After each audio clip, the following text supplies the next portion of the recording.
Dito na, gilid. Sige, saan?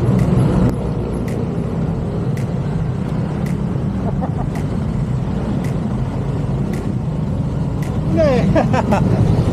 Kumusta? Sabi ko, tinignan ko yung side mirror eh. Sabi ko, ay nakamas si Kuya Glad to. Ang galing. Ha? Nag-aalala ka na rin? Hindi, may ano ako, may trabaho pa rin ako. Side line ko lang ito. Eh, naka-day off ako ngayon.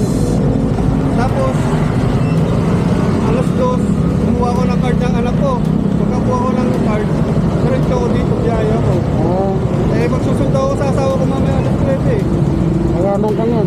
Ha? Mayaman ka yan. Wala pa, hindi pa kasi tapos ito eh. Mabigat din yan, diba? Magkano ba naman yan? 8. Walang doon? 8,000. Ilang taon? Dalawa lang. Malapit na yan. 5 buwan na lang. Malapit na. Close na rin. Kunti na sa July. Kaya hinahapit ko eh kahit Leo. Yan, yun na. Sabi ko, kung nga nakilala, ito bubulbusin na ka kanina.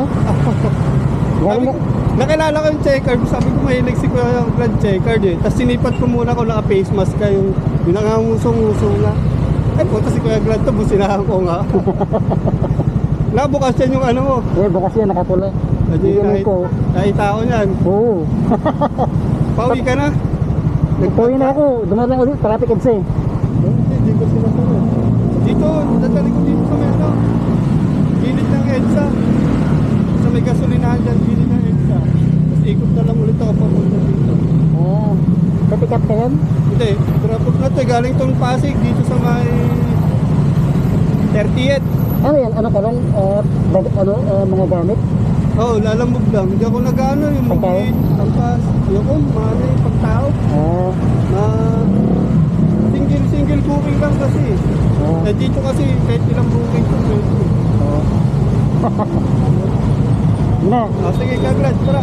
ingat. Ingat. Gawin muna ako sa camera mo. Para masama ako sa vlog. Ayun o. What's up mga buddy? Nagkita kami ni Kuya Glad. Dito sa Ortigas Avenue. Sige. Ingat. Kami buddy.